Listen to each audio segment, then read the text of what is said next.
Fala galera, aqui é o Gustavo, estamos com mais um análise de setores na semana 11, né? Para falar de mais uma derrota, desta vez, eu acho que é a pior derrota que existe, que é contra os Raiders em casa na prorrogação, 22-16. E quem está aqui comigo para mais essa sessão de terapia é o nosso grande Davis Chiodini. Davis, seja bem-vindo, cara. E não basta boa tarde, antes de mais nada, Gustavo. E não basta tudo isso que você falou ainda vencendo, até faltando poucos segundos para o final da partida, né? Então, o que torna ainda pior a nossa situação, essa derrota aí pro arquirrival Las Vegas Raiders. Mas essa temporada, torcedor do Denver Broncos que nos acompanha aqui, não desista de nos acompanhar, siga nos acompanhando, é importante, e saiba que o 2023 vai passar muito pelo que aconteceu agora, mas esse 2022 já foi pro vinagre e com força. Eu também já meio que perdi as esperanças, né? E como o Davis falou aí, não deixe de nos acompanhar, né? Se inscreva no canal, deixa seu comentário aí e deixa aquele like, né? Compartilha o vídeo porque ajuda a gente aqui pra caramba, tá bom? Então vamos lá, Davis. A gente vamos começar com o ataque, né? Como sempre, né? E eu vou começar aqui com um esforço de boa vontade, tá?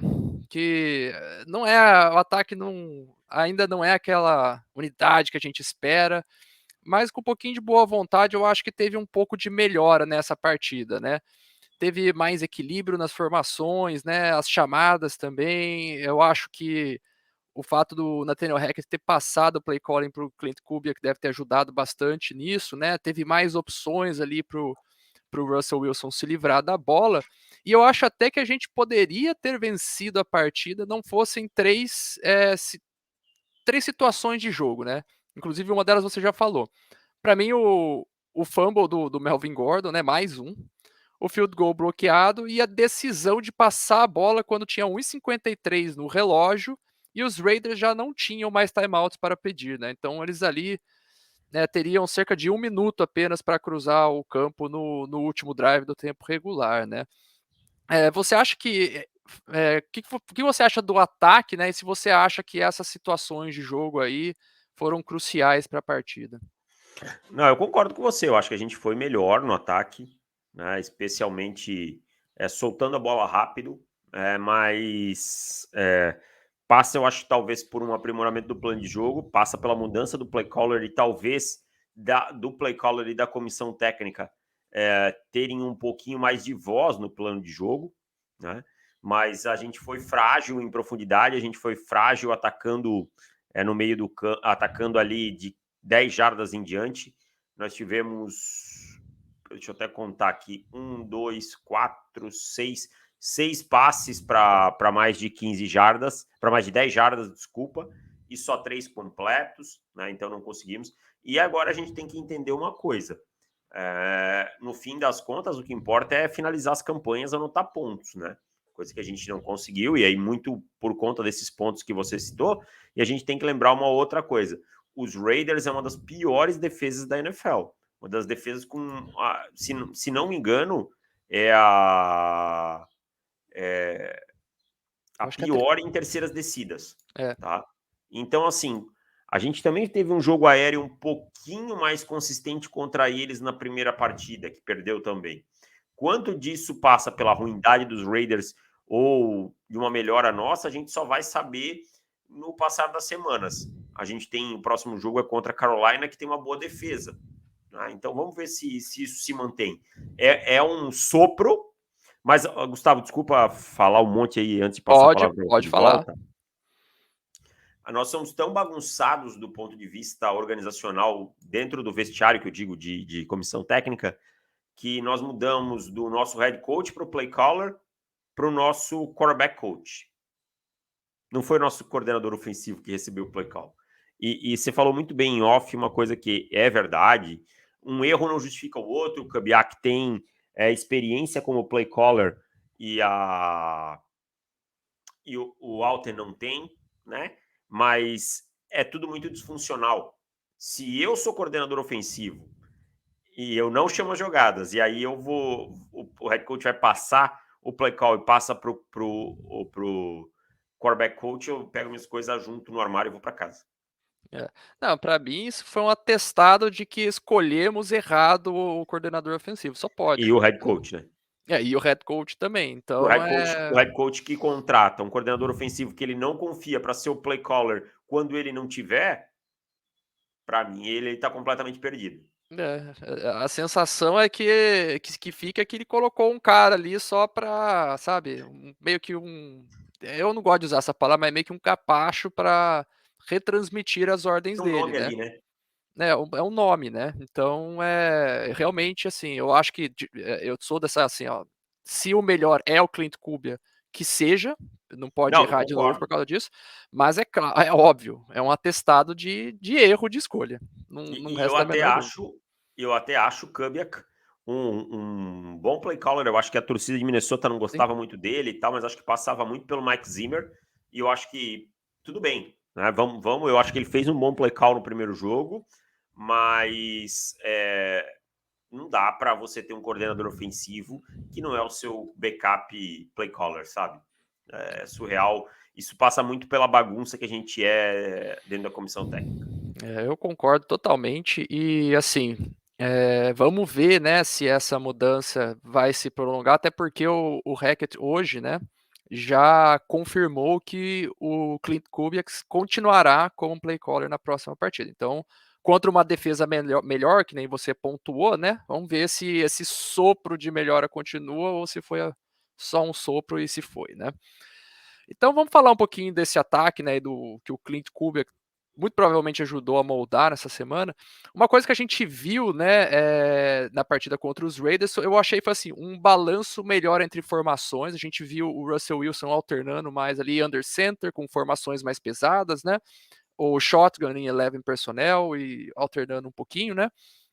O balanço de chamadas de passe, que dessa vez foram 54%, né, já ajustando ali para o scramble que ele fez, ao contrário de 72% de passes da semana passada, então eu acho que foi um ataque mais equilibrado, né. Além disso que a gente comentou ali logo no começo, né, opções para o Russell Wilson soltar a bola mais rápido, né. Eu vi bastante passe para quick outs dos wide receivers, algumas blitz burners, pelo menos me pareciam ser, né, blitz burner que vai queimar a blitz, né, quando você identifica a blitz vindo de um lado, você já sabe, tem uma rota rápida ali para o quarterback soltar a bola e assim por diante, né. Eu acho que, assim, não foi perfeito, como você falou, porque a gente ficou muito frágil em profundidade, né, não conseguimos atacar o fundo do campo dos Raiders, mas o ataque teve mais ritmo, né, completou 77% dos passes e ao contrário da outra semana que não fomos nenhuma vez, fomos pelo menos 2 vezes a red zone, né. Então isso, assim, é o que eu pergunto para vocês, foi uma mudança no jogo de plano ou é só a mudança do play caller? O que mais pesa, né, nessa mudança que a gente viu aí contra os Raiders? Eu acho que é um pouco de tudo, sabe, um pouco de um equilíbrio ofensivo buscado, assim, no plano de jogo, um pouco de atacar as fragilidades dos Raiders, de entender bem o que os Raiders faziam, de uma execução melhor também, né, algumas coisas aí a gente já via, nas últimas semanas, mas com uma execução pobre, então a gente viu uma execução um pouco melhor do Russell Wilson nessa partida, do ataque como um todo. O entendimento que com essa linha ofensiva você não pode segurar a bola, sabe? E tá evidente que a nossa linha ofensiva, que já no começo da temporada eu já tinha minhas dúvidas, agora, com os desfalques, sem o Jerry Jeudy como opção de recebendo bolas, você não pode ficar segurando muito a bola, então passou muito por isso. Então eu acho que é um conjunto de tudo. E é promissor, eu gosto do que a gente viu no ataque. A gente agora precisa aprender a finalizar isso em pontos, né? Conseguir transformar isso em pontos e tornar isso uma coisa regular, não ser um lampejo. Não, aliás, você tocou num ponto interessante da linha ofensiva, né, que a impressão quando completa 77% é que às vezes a linha ofensiva foi melhor, mas não foi bem isso, foi justamente isso que você falou, né, soltar a bola mais rápido, tanto que, assim, foram menos sacks, foram 3 em comparação, acho que foram 6 na semana passada, né, mas o Russell Wilson apanhou que nem um condenado, foram 10 QB hits, né, então os sacks 37% de viraram pressão. os sacks viraram QB hits, né, justamente porque ele conseguiu soltar a bola ali uma fração de segundo mais rápido, né, antes da pressão chegar. Então eu acho que essa linha ofensiva, de fato, ela é um ponto fraco e vai ter que ser trabalhada. Eu acho que já negligenciamos demais a linha ofensiva em off-season sucessivas, né? Eu acho que na próxima o George Paton vai ter que atacar esse problema, já passou da hora, né? Exatamente. A gente tem pontos como a posição de right tackle, é uma coisa que são anos que a gente vem aí dizendo que, olha, temos problemas, temos problemas, temos problemas. Tá? Então, agora está na hora de tomar a solução, buscar a solução. A solução na posição de quarterback, o Russell Wilson está jogando mal, não interessa, ele é a solução na posição de quarterback. Nós temos um contrato com o Russell Wilson de 7 anos, né? No total vão ser 7 anos. Então, E ano que vem o contando com Russell Wilson. 2022. Ano que vem o Russell Wilson é nosso quarterback, ponto. Que era um grande drama que a gente tinha. Então agora a gente tem que atacar o restante. Exatamente, né? Eu acho que essa próxima pergunta aqui a gente já trabalhou ela, então eu queria passar para nossa pergunta final aqui do ataque, né? O nosso tema final do ataque é o seguinte, né? O Melvin Gordon foi cortado, finalmente, né? Acho que, como você diz, né? Banana que já deu cacho, né? Bananeira que já deu cacho, né? Não, Cacho que já deu banana. Cacho que já deu banana, perdão. E aí é o seguinte, né?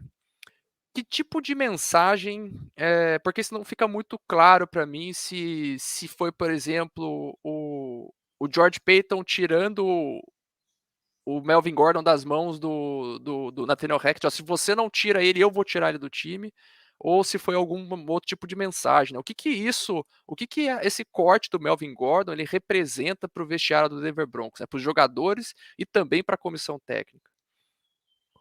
Cara, eu acho que chegou uma situação tão insustentável do Melvin Gordon que não tinha mais o que fazer a não ser cortar. Se você não cortasse um cara como o Melvin Gordon, você estaria dizendo assim: tudo bem, pode errar à vontade que não vai te acontecer nada, sabe? É mais ou menos a coisa que aconteceu com a Mary Rodgers lá nos Packers, o retornador. Chegou num ponto que ficou insustentável manter o jogador. Tá? Então, tem que cortar, mas acho que não seja um grande recado para o vestiário, não. É que a sequência do Melvin Gordon é enorme. Eu acho que tornou-se uma situação insustentável, né? Não dava mais para seguir com um cara que, nas poucas vezes que a gente consegue chegar ali na beira da end zone, o cara solta a carne. Ele solta a carne em momentos cruciais, né? Esse que é o grande O problema, né? Melvin Gordon, pelo amor de Deus, né? Eu chamo o fumble do Melvin Gordon em perto da goal line de Melvin Gordon Special. Já chama há algum tempo, porque a gente sabe que vai acontecer. É verdade. Tá bom, Davis. Esse foi o ataque, né? Vamos então para a defesa, né? Aqui, como uma análise geral, eu acho que foi uma partida sólida no tempo regular, né? Eu acho que teve. O drive ali da prorrogação foi meio que desastroso, foram 2 erros consecutivos, né? Que acabaram selando a vitória. Mas se você for ver, né, no tempo regular, foi mais uma partida de 16 pontos que essa defesa entregou para o time e que numa liga como a NFL deveria significar vitória e não foi, né? É, talvez tenha tido alguns problemas, né? Os Raiders conseguiram correr mais do que os Titans semana passada, né? Foram 109 jardas, 4,5 jardas por carregado, mas eles não tiveram tanto controle do relógio que nem na primeira derrota que a gente teve, né? Foram um pouco menos de 33 minutos, então o ataque teve um pouco mais de bola na mão do que na primeira partida, né? E também os Raiders só converteram 3 de 11 descidas, então a defesa também foi forte em terceiras descidas, né? Que é uma É, característica dela, né? que é uma característica dela. Então, assim, mesmo se muitas vezes não enche os olhos, para mim foi uma partida eficiente e bastante sólida dessa unidade, né? Eu queria saber o que você achou. Eu concordo plenamente com você. Nós tomamos o 2 TDs no overtime, tomamos o TD no overtime depois de 2 jogadas, coisa que acontece, tá? Não pode, você não pode ter uma desatenção contra o Davante Adams, é mortal, tá? Mas acontece, tem crédito, cara. É o que eu falo, tem crédito. Essa defesa tem crédito para errar. Esse jogo não deveria nem ter ido para overtime. Então, pelo trabalho dela. Então ela tem crédito. Aconteceu, tem que corrigir, tem que entender o que aconteceu. Foi realmente uma falha de comunicação.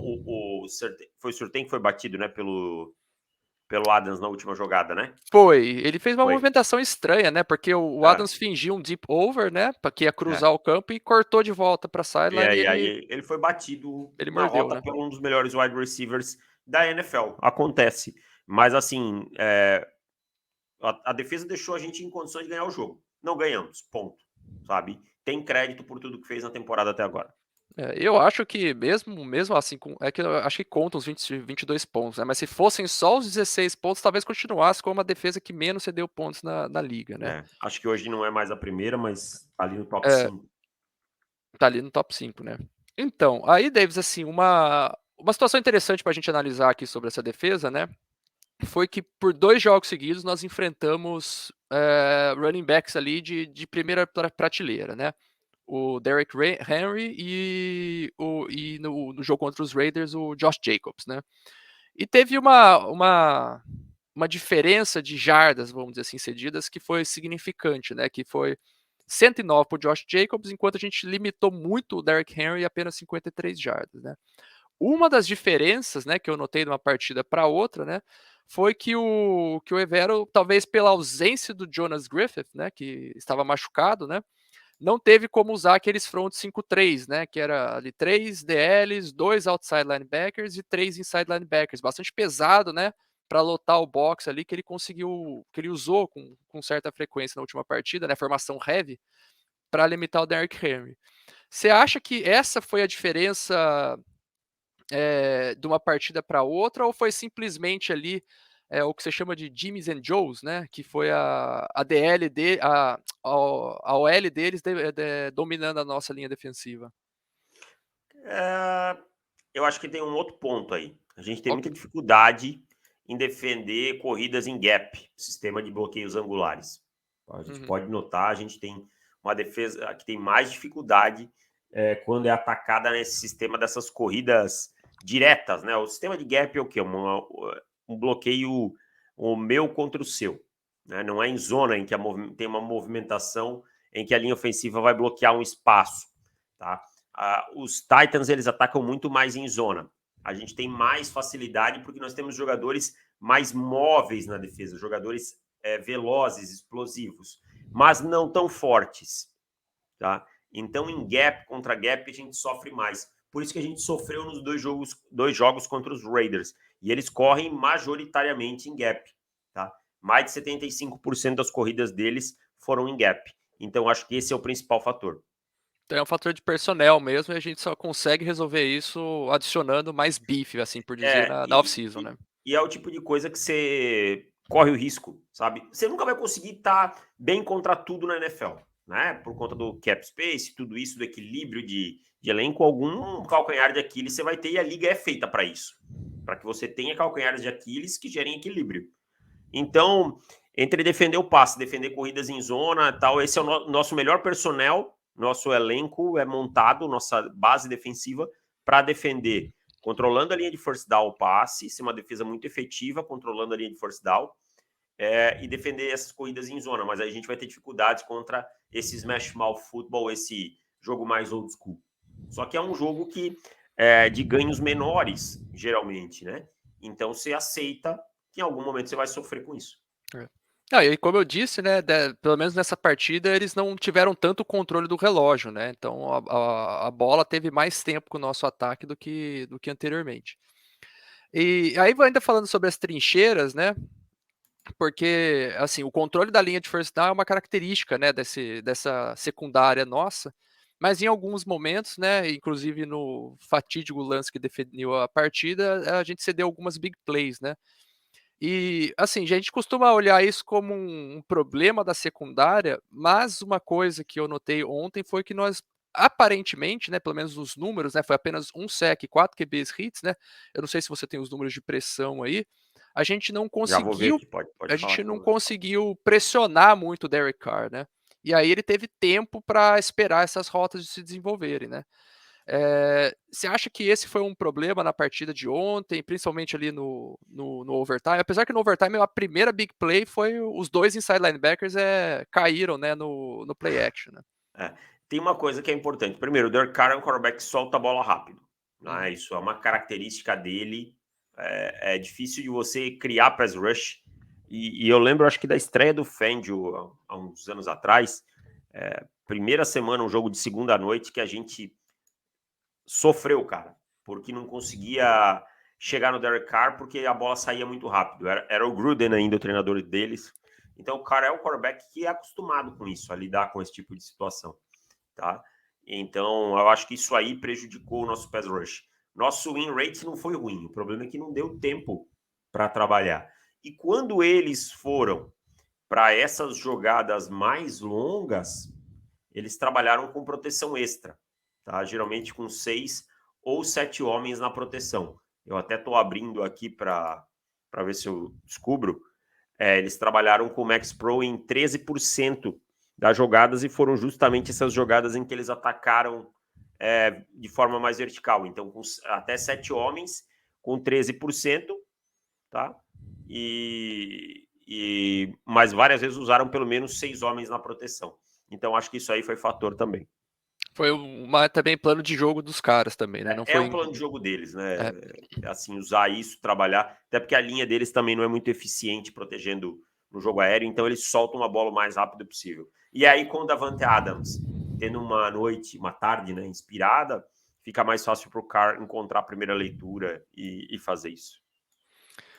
enfim, de qualquer forma, né, tem esses problemas, esse controle de risco. Eu acho que você falou uma vez sobre isso, né? Que algumas coisas vão acontecer, mas são riscos Gerenciamento. gerenciados, né? É um Gerenciamento gerenciamento. de risco. Não tem o que fazer, É, cara. A gente tem que entender isso na NFL. Você não vai conseguir estar bem contra tudo, produzir em tudo. Tá? É muito uhum, raro, assim. A gente vê, ó, os Rams foram campeões ano passado, né? Os Rams tinham uma defesa extremamente frágil contra o jogo corrido no meio. Por isso perdem dos 49ers sempre, sabe? Mas aceitam correr esse risco porque defendiam bem o passe, que é uma defesa muito parecida com a nossa, no caso, né? E é isso, que ainda tinha o Aaron Donald, né? E por aí vai. No ataque é a mesma coisa. Você não vai conseguir ter jogadores que produzem depois da recepção e tantas armas verticais. Você vai ter que fazer escolhas. E é isso.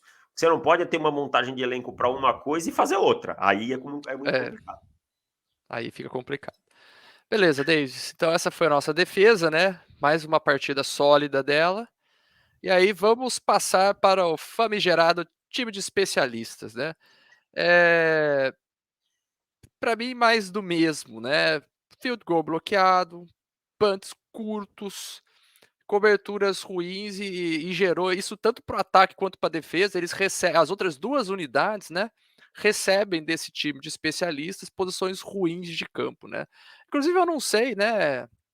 O que o Montreal Washington tá fazendo ali ainda, né?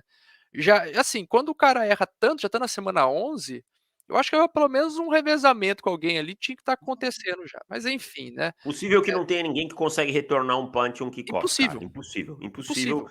que no elenco de 53. No futebol americano brasileiro, você encontra pelo menos 3 retornadores em qualquer time, sabe? É, E no college football você tem 10. É impossível que na NFL você não tenha um jogador que consegue.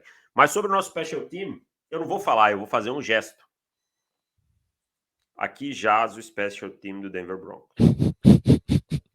Pronto, não vou é, falar mais nada. eu Se acho em que 11 semanas o treinador não consegue enxergar, eu só vou fazer assim: orar pela alma do special teams do Denver Broncos. eu acho que não tem mais o que fazer, sabe? Quando acabar o bloco, você me avisa. Enfim, eu acho que eu vou acabar o bloco aqui também, porque na última Não live eu dá, já desci não a dá. lenha nos caras. Eu acho que nem vale a pena falar tanto aqui. É só pra gente cumprir tabela aqui e falar que foi É ruim mais horrível, uma vez. É horrível. é horrível. Enfim, Davis, é isso. Davis, agradeço mais uma vez a sua participação aqui para analisar mais uma derrota, né? Mais sofrimento ainda. Não, sofrimento não acaba. E até a próxima, cara. Muito obrigado. Valeu, Gustavo, até mais e tchau. E galera, vocês já sabem, né?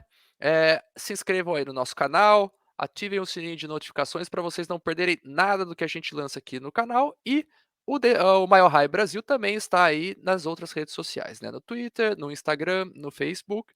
E você pode acompanhar as nossas lives também lá na Twitch, né? E se você puder dar aquela contribuição para a gente, né? Entra lá em www.apoia.se/Mile High Brasil ou clica nesse, ou escaneia, perdão, esse QR Code que está aí na sua tela, e você vai ver lá que tem os nossos planos de apoiador, né? Tem várias premiações bacanas, nosso grupo de WhatsApp, assim por diante. Qualquer quantia que você puder contribuir para a gente já ajuda a gente imensamente a continuar trazendo aqui para vocês um conteúdo bacana sobre o Denver Broncos em português. É isso aí, galera. A gente se vê na próxima semana. Fui!